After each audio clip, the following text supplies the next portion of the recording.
अस्सलाम वालेकुम दोस्तों, मैं हूं आपका होस्ट हसीब खान अलमारूफ गंदा अंडा और मेरे साथ हर दिल अजीज़ और walking encyclopedia doctor Umar Adil साहब। सर कैसे हैं आप? सर मैं कैसा होऊंगा मैं आपको बताऊं। मैं सिर्फ एक आदमी को इंटरव्यू देता हूं और वो आपके हसीब खान साहब हैं, मगर हसीब खान साहब का मामला बिल्कुल उन मर्दों की तरह है जो हर तरफ मुंह मारते हैं। आप यकीन कीजिए, मैं भी देखता रहता हूं कि या अल्लाह कब उनको सज्जाद जानी से फुर्सत हो, कब इनको अबीरा खान से फुर्सत हो, कब इनको नईम हनीफ से फुर्सत हो, कब इनको खान साहब हामिद अली खान साहब से फुर्सत हो और कब इनको दीगर स्टेज के फनकारों से फुर्सत हो। जो हर पासा हो आंदे ने फिर सोच रहे हैं चलो भाई डॉक्टर साहब में पूछ लेंगे और मैनू आके मस्का लाना तेरा की ख्याल है, मैं तेरे तो नजर नहीं रखी। जे मेरा मुआशरे की हर चीज़ से नजर है तो मुआशरे के गंदे आंडे से भी मेरा नजर है। अच्छा, लोग मुझे पूछते हैं डॉक्टर साहब ये आंडा जो कभी मुर्गी के थले भी जाना है, कभी चूचा भी निकलना है, तो जो चूचा निकलना है वो कैसा निकलना है? मैं क्या फिक्र ना करो, ए जरा इलेक्शन हो लैन दिओ तां असीं चूचा भी विखांगे जो बाहर एक चूचा तुसीं भी कढाण लगे हो ना अपने बैलेट बक्सां चों, खुदा दी कसम, ते एक असीं भी तुहानूं गंदे आंडे चों कढ के विखावांगे, फिर देखांगे किहदा चूचा ज्यादा। Yes, this is doctor Umar Adil साहब। डॉक्टर साहब, पहली बात तो ये है कि आपके लिए इतना प्यार, इतनी ज़्यादा लोगों का पॉजिटिव फीडबैक है, उसमें से ना कुछ हमारे दोस्त, मैं स्टार्ट में ये बात हमने करनी तो नहीं थी, जरूर कुछ हमारे लोग दोस्त ना ये खुराफात में से एक चीज़ कह लें या कुछ कह लें, लेकिन ये कमेंट बढ़ता जा रहा है। जी जी, तो मैं चाह रहा हूँ इसको स्टार्ट में ही आप ज़रा जवाब दीजिएगा। कहते जी डॉक्टर साहब के अंदर भी ना कुछ सर मेरी कर सुनिए, डॉक्टर साहब जो हैं वो हैं। हाँ, मेरी बात समझिए, ये बातें जो लोग करते हैं यार या तो मैं उन्होंने बड़ा पसंद आ ते या उन्होंने दिल च कोई होर मसला है, समझ आई? कोई गल नहीं मेरी जान, मैं भी समझना वा तुहाडे अंदर जो है वे, पर मेरे दिल में तुहाडे वास्ते कोई नफरत नहीं है। एक मैं आपको कर्ज करूँ, आपको हजूर वाला हर ज़ात के अंदर अल्लाह ताला ने मुख्तलिफ अज्जा रखे हुए हैं और मैं आपको एक आप बताऊँ, मैंने बहुत बहुत मुख्तलिफ किस्म के लोग देखे हैं। उनकी ज़ात के कुछ हिस्से बहुत नरम भी होते हैं, बहुत ज़्यादा मुख्तलिफ भी होते हैं। सर मुझे परफेक्ट बन के आपके सामने नहीं आना, मुझे झूठ नहीं बोलना। मैं जिस तरह कंफर्टेबल हूँ, मैं जिस तरह बोलता हूँ, जिस तरह हिलता हूँ, जिस तरह जुलता हूँ, मुझे उसी तरह रहना है। I am totally comfortable with who I am, and if you are not comfortable with who I am, that is your problem, not mine. Sort yourself out, अपना इलाज करवाइए।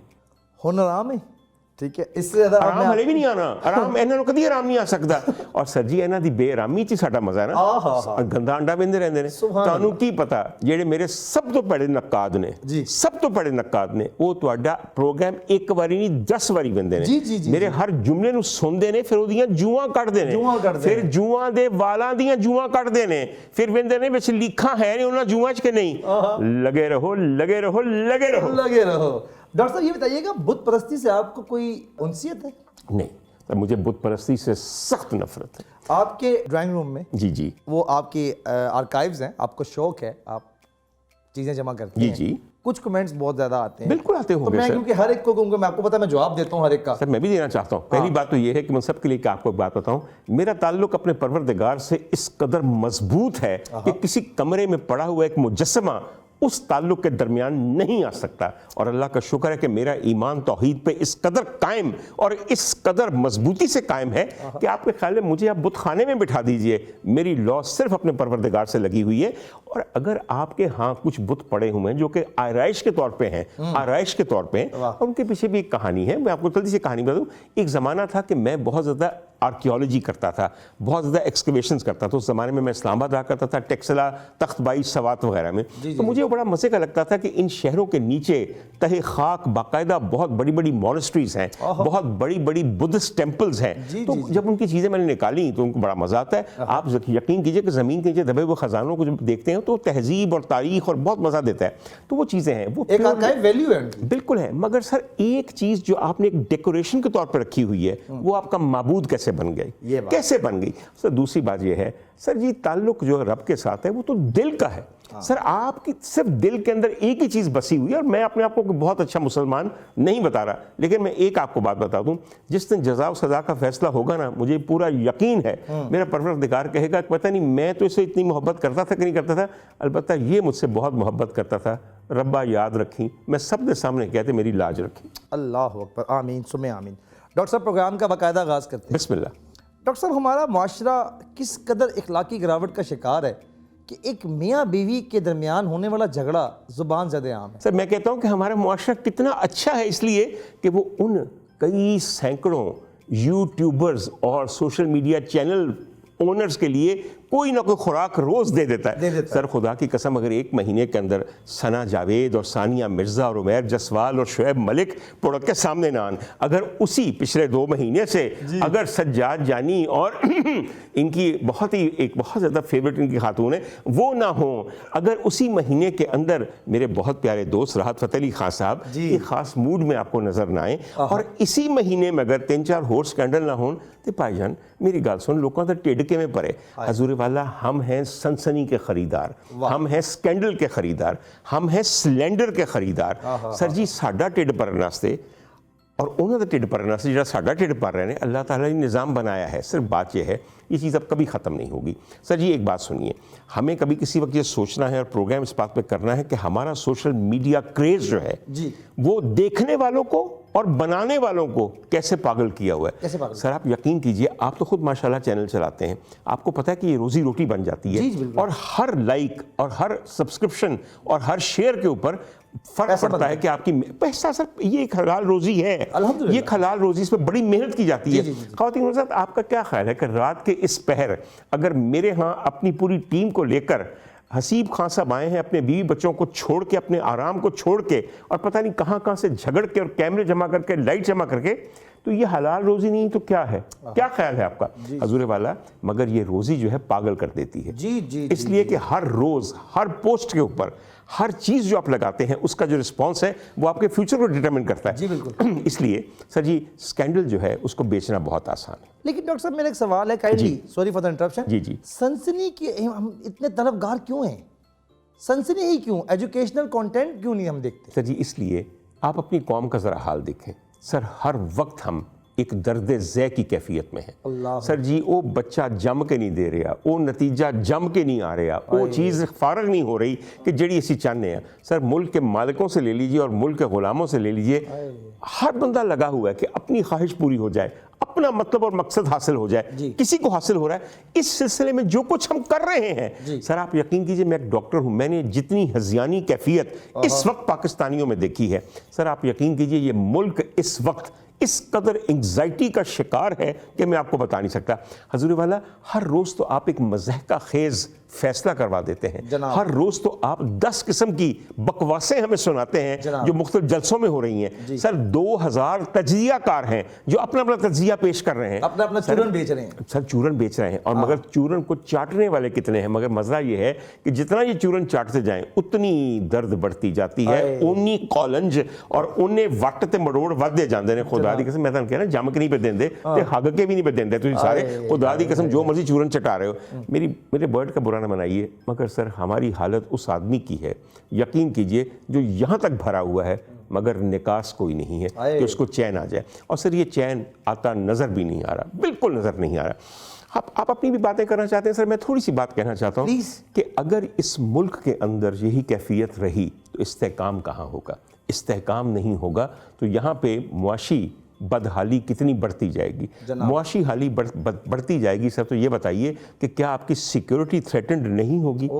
आप यहाँ बैठे हुए हैं, आप अपनी तज्जियाकारों को सुन रहे हैं, काश कभी सुन के देखें कि दुनिया आपके बारे में क्या कह रही है। सर पाकिस्तान इस वक्त जहां की जग हसाई का सामान प्रोवाइड कर रहा है, और अगर आप समझते हैं मैं झूठ बोलता हूं, हजूर वाला दुनिया के किसी कानूनदान या अहले अदल से जाके पूछिए कि जो कुछ हमारी अदालतें फैसले दे रही हैं, जिस तरह मुकदमे वहां पे चला रही हैं, जो उनका पॉलिटिकल खास तौर पे एक मकसद है उसको पूरा करने के लिए, लोग कहते हैं कि अगर इस मुल्क की अदालत का ये हाल है जहां पे इंसाफ मिलता है, जिसके ऊपर मुआशरा कायम होता है, तो बाकी इदारों को क्या हाल होगा? सर आप यकीन कीजिए, in the process of getting verdicts and orders of our own liking, we have ruined, forever ruined the status of this country as a sovereign state where justice prevails. Sir आप यकीन, अच्छा sir मैं हैरान हूँ खुदा की कसम कि एक मैं आपको बात बताऊँ, मैं किसी के पार्टी का हिस्सा नहीं हूँ, ना मुझे बनने की ज़रूरत है।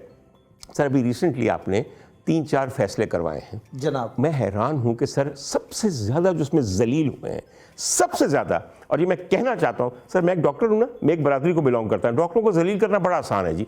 मैं आज आपको बताता हूँ, वकीलों तुम्हारी गैरत कहाँ मर गई है? इतने ज़्यादा तुम लोग अपने आप को अजीम समझते हो। काला कोट, काले कोट की तकदीस, काले कोट की हुर्मत, काले कोट की वजह से पुलिस आपके पास नहीं आती। वकील गर्दी, पुलिस गर्दी से कहीं ज़्यादा आगे है कि नहीं यार? ऐसे ही है। सर आपको कहाँ 2 टके का कर दिया, 2 कौड़ी का कर दिया। आप लोगों को हक़ जिरा नहीं है, हक़ क्रॉस क्वेश्चनिंग नहीं है, हक़ सफाई नहीं है आपके पास। और सारी जितनी भी वकला तंजीमें हैं चुप करके बैठी हैं भंग पी के। सर कहाँ गई वो बार काउंसिल्स, कहाँ गए हर कोर्ट के बार्स? क्यों नहीं वकला आते और कहते कि ए जजो तुम किस किस्म की जजमेंट्स दे रहे हो जिसके अंदर वकीलों के रोल को बिल्कुल सिफर कर दिया गया? जरा सोचिए, इस पूरे किस्से के अंदर ना मुजरिम को कुछ होना है ना मुंसिफ को कुछ होना है। हमेशा के लिए वकीलों के मुंह पे कालक मल दी गई है। अगर मेरी बात आपको बुरी लग रही है ना, गरेबान को यूं खोलिए और झांकिए। और मजे की बात यह है कि वकीलों के साथ इस रवैये को बहुत सारे वकला हैं जो अपना पेट और जेब भरने के लिए बहुत कंडोन कर रहे हैं। हजूर वाला कंडेम तो एक दफा कीजिए कि हमारी 2 कौड़ी की इज्जत रह गई। अगर वकील जो है वो बाहर अदालत के बैठे हैं, उनको अंदर नहीं आने दिया जा रहा और कहा जा रहा है कि वो आए नहीं है, ये इल्जाम उन पे, हर बंदा मुंह खोल के कह रहा है कि वकील बड़े इन्होंने अपनी मामला खराब किया है। सर जजमेंट्स के अंदर आपके मुतालिक लिखा गया, जजमेंट्स के मुतालिक आपके बारे में लिखा गया कि आप लोगों का रवैया, वकला का रवैया गैर जिम्मेदाराना और लुक्कन मिट्टी खेडने वाला है। हजूर वाला जब ऐसी कोर्ट वर्डिक्ट्स आए जिनके अंदर वकला के बारे में लिखा जाए कि वो लुक्कन मिट्टी खेड देने, तो फिर एक बारी वकीलों को सोचना चाहिए कि ਅਸੀਂ खेड केड़ा खेड रहे हैं। चलें यहीं पे साथ साथ हमारे एक दोस्त हैं अहमद सईद शेख, एडिशनल सेशन जज हैं लाहौर के। माह दिसंबर में जो लास्ट मंथ गुजरा है, इसमें सबसे कम वर्किंग डेज होते हैं। इसमें उन्होंने सबसे ज़्यादा contested civil appeals dispose of करके तारीफी सर्टिफिकेट सेशन जज साहब से हासिल किया। तो एक हर चीज़ का एक नेगेटिव पॉजिटिव बिल्कुल पहलू है। बहरहाल होता जी है। बिल्कुल है। ਹੁਣ टॉपिक ਨੂੰ ਚੇਂਜ ਕਰੀਏ। बिल्कुल सर। तो सर ਇਹ ਦੱਸੋ ਕਿ ਤੁਸੀਂ ਅੱਜ ਕੀ ਵੋਟ ਕਿਹਨੂੰ ਪਾ ਰਹੇ ਹੋ? अच्छा देखो टॉपिक ऐसा चेंज किया इन्होंने, मतलब जरा जब मैं वकीलों की गल की है, खुदा की कसम ऐसे ਜਿਹੜੇ ਮੇਰੇ ਜਾਣਨ ਵਾਲੇ ਵਕੀਲ ਨੇ ਨਾ ਉਹਨਾਂ ਨੂੰ ਫੜਕ ਜਾਣਾ ਚਾਹੀਦਾ ਹੈ ਕਿ ਸਾਡੀ ਵਕਤ ਕੀ ਹੋ ਰਹੀ ਬਾਹਰ। ਤੌਰ ਇਹਨਾਂ ਨੇ ਸੈਸ਼ਨ ਜੱਜ ਦੀ ਬੜੀ ਤਾਰੀਫ ਕੀਤੀ ਹੈ, ਟਕ ਟਕ ਉਹ ਭਾਈਜਾਨ ਸੈਸ਼ਨ ਜੱਜ ਦੀ ਜਿਹੜੀ ਸਪੀਡ ਹੈ ਕੁਝ ਵੀ ਨਹੀਂ। ਅਸਲ ਸਪੀਡ ਤੇ ਸਰ ਸਾਡੇ ਜੱਜ ਸਾਹਿਬ ਨੇ। ਜੱਜ ਸਾਹਿਬ ਉਹਨਾਂ ਅੱਜ ਤੇ ਉਹਨਾਂ ਦੇ ਸਰ ਦੁਨੀਆਏ ਅਦਲ इंसाफ के अंदर एक नई टर्मिनोलॉजी आ गई है। डॉक्टर साहब वोट क्यों पा रहे हो दसो? सर जी वोट मैं क्यों पावा? तो you are not going to cast at all? Not at all. उसकी वजह ये नहीं कि मैं वोटिंग में ये बिलीव नहीं करता। पहली बात आपको बताऊं, खुदा का वास्ता है मुझे धोखा जरूर दीजिए, मगर मुझे ये ना कहें कि धोखा अपने अंदर ठूंस भी लो। मेरी आंखों के सामने दे रहे हैं धोखा, आपके साथ में आपका दिया हुआ धोखा देख रहा हूं, मैं इसे चबाऊंगा नहीं, इसे निगलूंगा नहीं। जमहूरियत की रूह अवाम की हक राय दही पे होती है जनाब। जिस चीज में से आपने रूह ही खींच ली है उसमें से आप चाहते हैं कि मैं इस लाश को अब वोट दूं, कि ये जो जमहूरियत जब इस लाश को कह रहे हैं जो भंभोड़ी गई है, जो फाड़ी गई है, जो चीरी गई है, जिसका गैंग रेप हो चुका है और जिसका एक बुत बना के आपने पेश कर देना कि ये हमने जमहूरियत ले आए। आप अपने दिल पे हाथ रख के देखें और जितने लोग आप देख रहे हैं दिल पे हाथ रख के कहें, कसम खा के बताएं, आपके ख्याल में क्या इंतखाबात की बुनियादी चीज़ जो है कि आवाम को अपनी राय दही की मुकम्मल आज़ादी हो, फैसिलिटेट हो, वो तमाम इदारे सहूलतकारी करें आवाम को अपनी ख्वाहिश सामने लाने के। अगर 1% भी आप में से ये कहते हैं कि ये सच है तो फिर मैं चोर हूँ और आप माशाल्लाह वो हैं। आपको पता है कि ये पब्लिक का फीडबैक है। एक कमेंट में पढ़ा था जी जी कि शुक्र है कि डॉक्टर उमर आदिल साहब के ज़रिए हमें हसन निसार, एक नया यंग हसन निसार नसीब हुआ है। तो आप इतने आउटस्पोकन हैं, इसकी कीमत भी तो पे करनी पड़ सकती है। सर अल्लाह करे कि ऐसी कीमत दे सकूं जो मैं दे सकूंगा सर। तो you are ready for that? Sir ji I am not ready for that. इसलिए कि मेरी बात सुनिए सर, बुनियादी तौर पर मैं कोई पेशावर सहाफ़ी हूँ, ना मैं कॉलम निगार हूँ, ना सर मेरा स्टेचर हसन निसार साहब जैसा है। हसन निसार साहब एक बहुत अच्छे, बहुत बड़े, बहुत शफीक आदमी हैं और सर मेरे साथ खुसूसी शफकत फरमाते हैं for no reason at all. Sir अपने घर बुला के मुझे खाने पे भी बुलाते हैं, मैं उनका बेइंतहा मशकूर हूँ बिल्कुल। और अगर कोई मुझे उनके साथ मिलाता है तो ये मेरे लिए बायस एजाज़ व इफ्तिखार है। मगर सर कीमत देने के डर से क्या ज़िंदगी गुजारूँ? खौफज़दा, ज़बान काट दूँ अपनी, बोलना छोड़ दूँ, सोचना छोड़ दूँ, जीना छोड़ दूँ, इसलिए कि कीमत देनी पड़ेगी जीने की। हजूर वाला किन लोगों के आदर्शों पे हम लोग चलते हैं? हक की आवाज़ बुलंद करने वाले। मेरी बात समझ रहे हैं आप? जी जी। और सर जब हक की आवाज़ बुलंद करने का वक्त आता है तो हम सोचते हैं कि हसीब खान ने कहा डॉक्टर साहब तो कीमत देनी पैनी है, बहुत ज़्यादा डॉलर लग रहे हैं, बड़ी मुश्किलात होनी है। फिर बंदा ये सोचता है कि जो मेरे आइडियल्स हैं, मेरे जो मज़हब के आइडियल्स हैं, हजूर वाला हमारे फ्रेम में जो बुत नजर आते हैं उस पे तो आप लोग बहुत एतराज़ करते हैं, मगर जिन जिंदा बुतों और फिरौनों को आप चाट रहे हैं, जिनके कदम, जिनके जूतों को चाट रहे हैं आप, उनके बारे में कभी सोचे कि असल में बिद्दत क्या है, बेहुरमती क्या है, और खुदा के साथ शरीक करना क्या किसे कहते हैं? सर खुदा का खौफ नहीं है, बंदियां का खौफ है। कमाल बात है सर। चलिए मैं चेंज करता हूँ। अच्छा ये बताएं कि अदाकारा नीली को आप जानते हैं? जी बिल्कुल जानते हैं सर। आपकी कितनी फेवरेट है वो? ज़्यादा नहीं है सर, बड़ी अच्छी खातून थी, लेकिन नीली एक बहुत अच्छी पाकिस्तानी टेलीविज़न एक्ट्रेस बन सकती थी। नीली के अंदर सर वो बात ही नहीं थी कि वो 70 mm के पर्दे के ऊपर एक पंजाबी हीरोइन बन सके। नीली was the nice looking girl next door. उनके फीचर्स एक बिल्कुल नॉर्मल नॉन फिल्मी औरत की तरह थे। जी। मुझे सर नीली में जो बात बहुत ज़्यादा पसंद है वो ये है कि एक ख़ास वक्त पे जब उनको लगा कि अब उनको अलग हो जाना चाहिए, वो अलग हो गई, और ऐसा अलग हुई हैं कि उसके बाद उनको किसी मॉर्निंग शो में या ईद शो में या किसी और शो में नहीं देखा गया। सर जी मेला छड्डन का भी एक तरीका होता है। परिया मेला छड़ के फिर बार बार पलट के ना हो, पलट के ना हो, पलट के ना हो। हमारी बहुत प्यारी दोस्त हैं जनाब, और आपकी भी शायद हो, मेरी तो है। मैं उनका बहुत बड़ा फैन हूँ। नहीं, मैं एक और का जिक्र करने लगा हूँ सर। उनका नाम है निशो बेगम। सर जी बड़ी अच्छी खातून है, लेकिन सर इतनी दफ़ा इतनी टेलीविज़न अपीयरेंसेस वो इसलिए सर कि निशो अभी बिल्कुल जवान है, सेहतमंद है। उसकी वजह ये है कि एक तो पेरेंट्स उनकी अपनी वजह से है, फिर दूसरा उनकी औलाद की वजह से। सर जी फिर एक दफ़ा, फिर 2 दफ़ा, फिर 3 दफ़ा, फिर 2000 दफ़ा। 2000 दफ़ा। अब देखें सर, हमें भी तो पेट भर रहे हैं टेलीविजन वालों को। सर रोज़ 25 किस्म के तारे मॉर्निंग शो होते हैं, वही 300 गेस्ट ने बार बार घूम घूम के बगे, और वही सवाल। ये बताइए कि और उनकी इतनी मज़े की कहानी है वही सारी ना। मैंने सबसे पहले इनको कहा, अपना रैम्बो को कहा, मैं कहा नहीं रैम्बो पहले तुम घर बनाओ। फिर रैम्बो भी, मैं पहले फिर कार बनाया, फिर मैंने साहिबा से शादी की।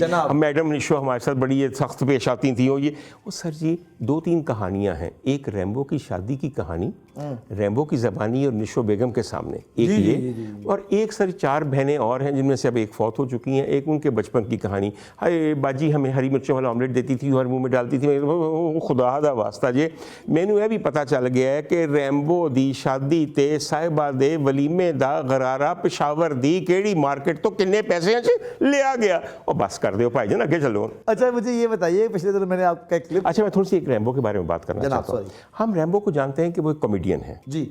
मैं रैम्बो के बारे में छोटी सी एक बात कहूँ प्लीज। सर जी, जो बहुत बेहतर लोग मैंने देखे हैं इस इंडस्ट्री के अंदर, उनमें से एक रैम्बो है। सर रैम्बो एक बेइंतहा बागैरत शौहर है। बहुत अच्छी बात। सर अपनी बीवी के साथ जिस तरह का उसने रवैया रखा है, सर कमाल रखा है। और सर रैम्बो एक मेहनती आदमी है। दूसरी बात है सर, बच्चों की तरबियत में और उनकी तालीम में खास तौर पे रैम्बो ने एक बड़ा अच्छा किरदार अदा किया है। और सर आप रैम्बो की एक और बात नहीं जानना चाहते सर, अपने मज़हब से जो उनका ताल्लुक़ है वो बेइंतहा स्ट्रॉन्ग है। और आप कभी रैम्बो को किसी मौके पे दुआ करवाते देखिए, साफ लगता है कि किसी नेक ख़ानदान का चश्मो चराग है जहाँ पे खुदा से राब्ता उस्तवार था। मैं ये रैम्बो दिल से ये बात कह रहा हूँ, तू मैनू केड़े पैसे देने ना चीज़ नहीं दे सकते पैसे। अल्लाह ना करे मैनू पैसों की जरूरत हो, मैं तो कहना अल्लाह ताला करे वो मेरे वास्ते दुआ करे, मैं उहदे वास्ते दुआ गूँ। डॉक्टर साहब अलाउ मी टू आस्क। जी बिल्कुल सर। पिछले दिनों आप एक मुजरे में पाए गए। जी। और अगर आप मुझे अलाउ करेंगे तो मैं वो क्लिप ऑडियंस को दिखा भी देता हूं। क्यों ना लगाइए सर, मेरी बात सुनिए। मेरी ज़िंदगी में कोई ऐसी चीज़ नहीं है अल्लाह के करम से जिससे मैं शर्मिंदा हूँ। जिस चीज़ को ये मुजरा कह रहे हैं सर, किसी की बच्चे की शादी पे जाइए, वहाँ सब लोग अगर मौसीकी के ऊपर कदम थिरका रहे हों तो डॉक्टर उमर आदिल चुप के क्यों करके बैठे? समझ आई मेरी बात? सर भाई मेरी बात ये है हजूर वाला, खुशी मनाने के तरीके हैं। खुशियाँ खुशियों की तरह मनानी चाहिए, गम गमों की तरह मनाने चाहिए, यानी कि भूल के, और खुशियाँ दुगनी करके।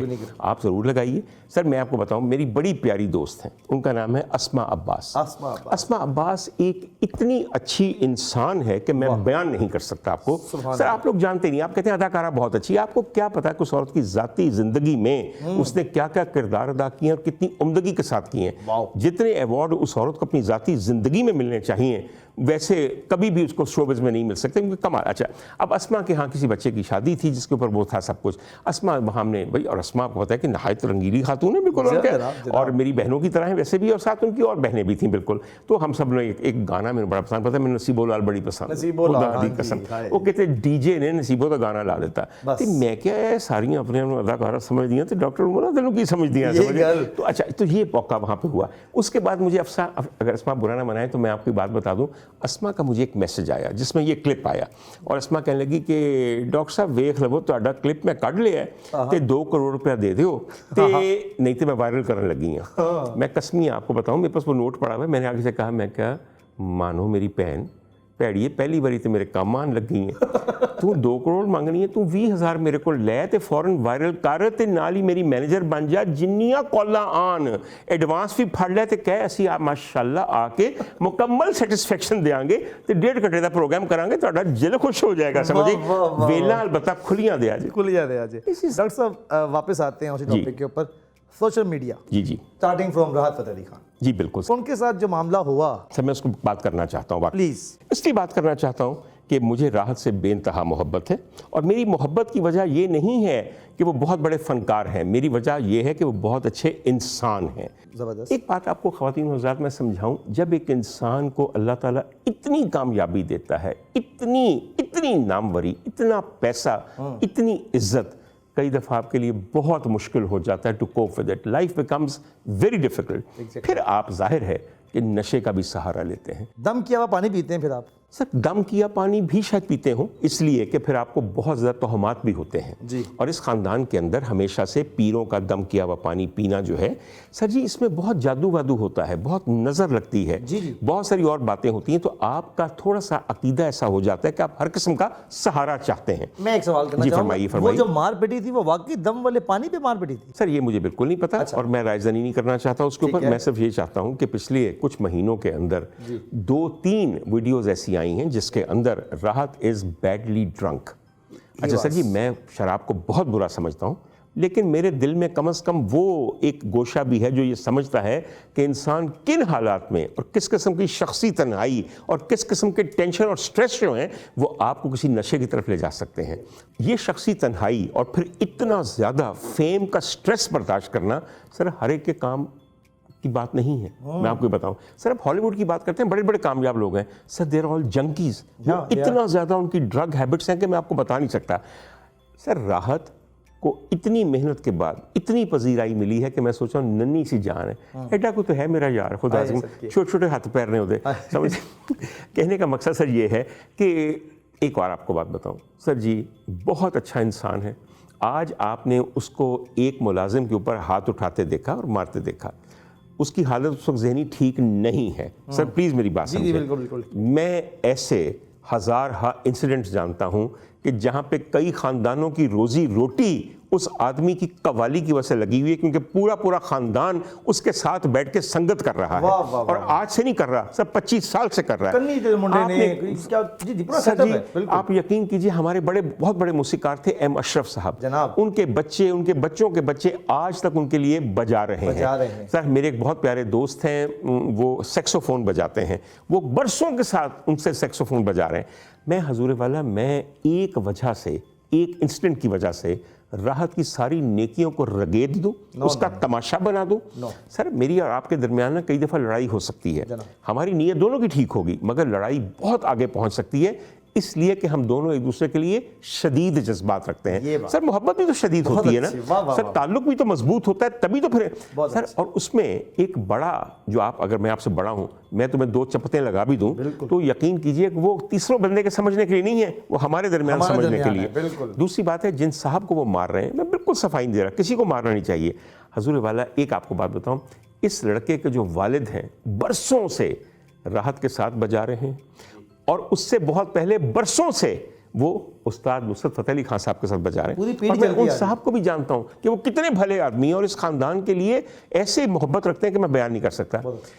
घर के अंदर, कमरे के अंदर सर आपस में ताल्लुकात में कई ऊंच नीच हो सकती है, क्या वो तमाशा बनाने के लिए होती है? इस पूरे किस्से के अंदर कमीना वो शख्स है कि जिसने ये वीडियो बनाई और यूं वायरल की। सर जब आप लोगों के अमाल पे पर्दा नहीं डालते तो खुदा ताला आपके भी पर्दे जो हैं वो चाक कर देता है। सर सारी दुनिया भूल चुकी है कि अगर आप कोई चीज़ ऐसी देख लें, और मुझे इस वक्त सर मौला कायनात की, मुझे मौला कायनात की याद शायद दिन में 1 दफ़ा नहीं, लाख दफ़ा आती है, और वो बहुत कम है, इससे ज़्यादा दफ़ा आनी चाहिए। और वो इसलिए कम आती है कि उससे भी ज़्यादा मेरी ताजदार कायनात की याद आती है। मैं सिर्फ मौला की एक बात आपको बताऊं, एक दफ़ा कहा कि अगर तुम किसी के घर जाओ तो यूं के जैसे तुम अंधे हो गए हो, हाय हाय हाय हाय। और जब घर से निकलो तो यूं के जैसे तुम गूंगे हो गए गूंगे हो गए यानी कि किसी के यहाँ जाके कुछ चीज देखो तो समझो देखी ही नहीं, राज रखना है और अगर उसका। बाहर निकल कोई पूछे कि क्या हुआ तो तुम्हारे अंदर जबान ही नहीं कि तुम बयान करो। वाह वाह। सर हम इन तालीमात को भूल के वीडियोस तलाश करते हैं कि कहाँ पे कोई चीज़ पकड़ी जाए।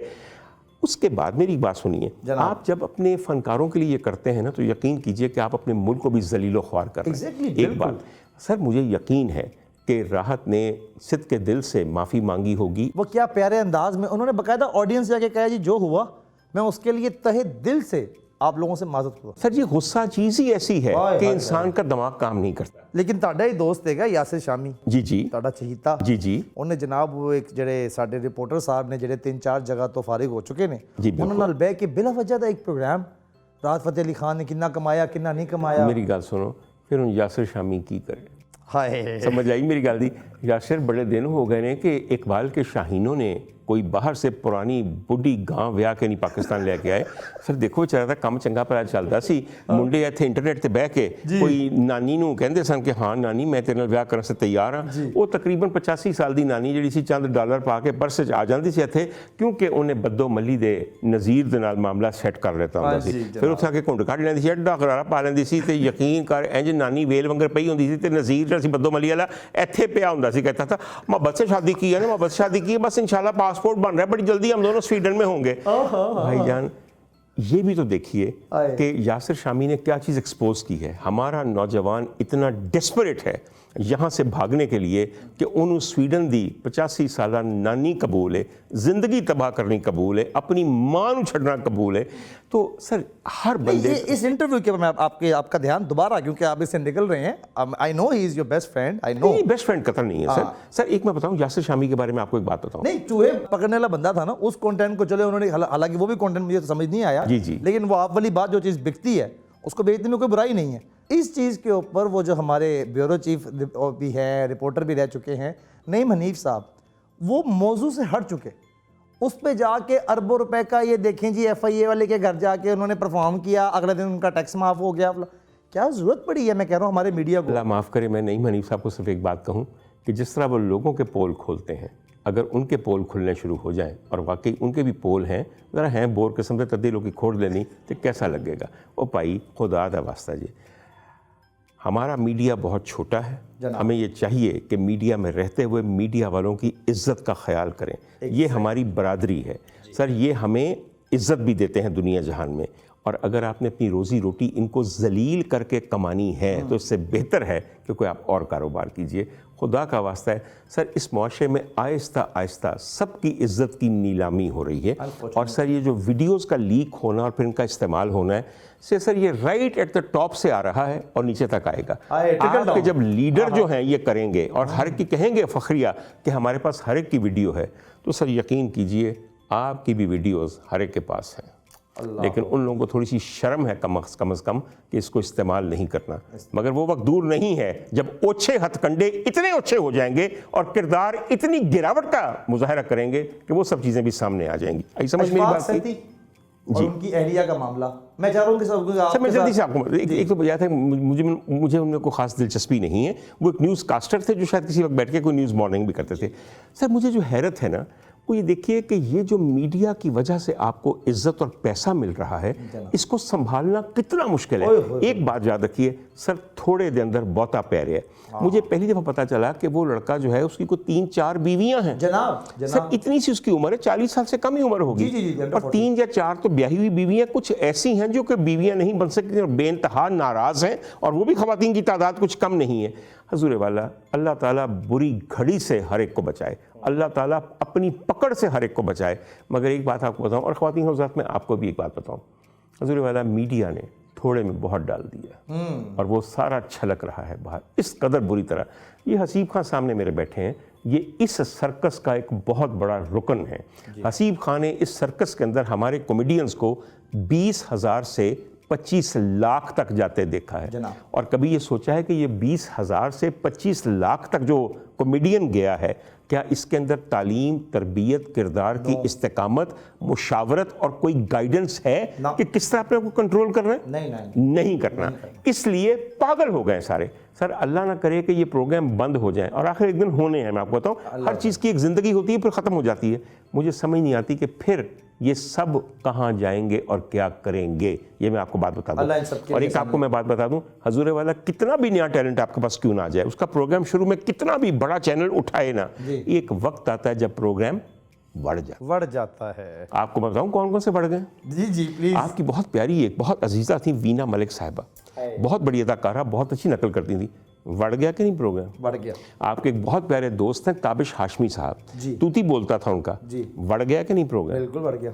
और 2-3 और प्रोग्राम है सर, जो हसरत उन गुंचों पे है जो बिन खिले मुरझा गए, और सहरा में फूल ज़रा कम खिलते हैं। समझ तो गए होंगे आप। अच्छा, वो मैं ये कहना चाहूँगा कि औरत को मारना ये बहरहाल जस्टिफाइबल नहीं है। नहीं, बिल्कुल नहीं है, कतअन नहीं। ठीक है, राबिया अनम ने बहुत ज़्यादा इस केस में उसकी सपोर्ट की है सर, मगर औरत का भी मर्द को मारना वो भी जस्टिफाइबल नहीं है। इसका हल क्या है? सर जी, इसका हल पता है क्या है? सर जी, अब मैं वाकई समझता हूँ कि बहुत सारे लोगों को ना रुक के अपनी ज़िंदगी को एनालाइज करना चाहिए। बहुत अच्छे। एनालाइज करना चाहिए और किसी से मशवरा मांगना चाहिए कि how do I cope with this new found stardom, how do I cope with this lot of money जो मैं बड़ी कम मेहनत से कमा रहा हूँ। हजूर वाला, ये चीज़ें बड़ी खतरनाक होती हैं। सर, जो पैसा कम मेहनत से इजी मनी मिले सर, जितनी वो बड़ी बीमारी है मैं आपको बयान नहीं कर सकता। और सर जी, जो शोहरत आपका दिमाग ख़राब कर दे सर, उससे ज़्यादा भी बुरी चीज़ कोई नहीं है। ये बात सर सोचिए कि ये साहब जिनका हम जिक्र कर रहे हैं कि बीवी और उन्होंने खूब मारा, बेचारे अपने जख्म उठा के पेंटा बखा रहे हैं, क्या देखो ऐथे दंदी चक्की, ए देखो ऐथे एड्डा वड्डा ब्रूज ऐथे। सर ये भी तो आंखों पे ये आया हुआ है। हजूर वाला, ये क्या है? This is the end result of a lot of things which are prevalent in our society, in our media. और सर ये सोचें कि एक आदमी है, छोटी सी उसकी उम्र, उसकी 3 बीवियां हैं उसकी, और तीनों आपस में लड़ रही हैं, उनके बच्चे लड़ रहे हैं। सर, एक आदमी, बुरा न मनाइए, जो एक औरत के बाद दूसरी शादी करता है, मुझे उसके दिमागी खलल पे कोई शक नहीं होता। डॉक्टर साहब ये कैसे? सर मैं ऐसे, सर जी, हमारे मुआशरे के अंदर जिस औरत को सेहरे जलवे के साथ आप ब्याह कहलाते हैं, यानी कि जब आपकी भी ब्याह करने की उम्र होती है और एक किसी की बच्ची को आप ब्याह कहलाते हैं कि ये अब जिंदगी का साथी है, और उस औरत के बतन से फिर आपका पहला बच्चा या बच्ची पैदा होता है, सर जी असल ताल्लुक वही है, असल ताल्लुक वही है। और अगर वो ताल्लुक ना रहे तो उसके बाद अब जितने मर्जी ताल्लुक बनाएं, आपको इजाज़त ज़रूर है, मगर हुंदियाँ सारियाँ चहाई नजरियाँ उसी मार दें। हमारे दोस्त हैं सज्जाद जानी, जी, उनके बारे में भी मैं चाहूँगा, क्योंकि आपने सर जी देखा। मेरे ख्याल में सज्जाद जानी के बारे में मेरे एक दोस्त हैं, उन्होंने 200 के करीब कोई पोस्ट्स की हैं, मगर उनका अभी तक पेट नहीं भर रहा किसी सूरत भी।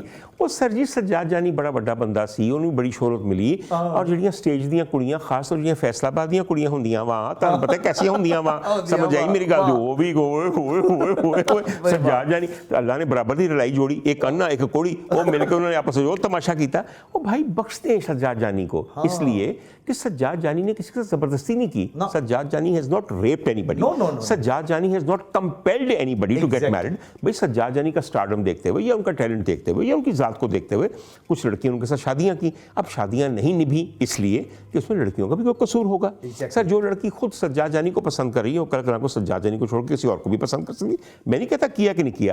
सर, शोबिज़ के अंदर मैट्रिमनी बड़ी नाजुक होती है, जो मुनाके होती है ना शोबिज़ में, बड़ी नाजुक होती है। इस चीज़ का पहले ख्याल करना चाहिए।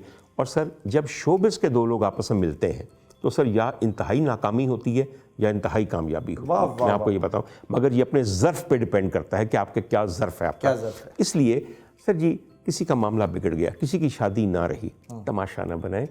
चंद दिन की वाह वाह के लिए, चंद लाइक्स के लिए आपने ज़िंदगी भर के लिए अपने मुंह पे कालक मल ली है। ये मैं आपको बात बताऊं, और ये जो कर रहे हैं वो भी गलत कर रहे हैं, और जिनका तमाशा बनाया जा रहा है सर, हम भूल जाएंगे।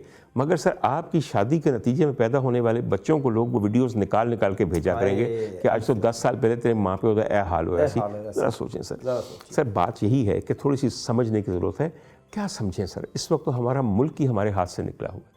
सर वाकई पाकिस्तानी को पता नहीं कि मेरा मुस्तकबिल क्या है। क्या है? सर एक बात मैं थोड़ी सी कहना चाहता हूँ, बड़ी मज़े की बात है जिसमें लोगों का ध्यान नहीं जा रहा, और मेरा दिल करता है कि भाई मैनू तजियाकार ना समझो, मैनू बहुत बड़ा पॉलिटिकल एनालिस्ट ना समझो, और मैनू इंसान ते समझो, पाकिस्तानी ते समझो, पढ़े लिखा ते समझो। जी जी।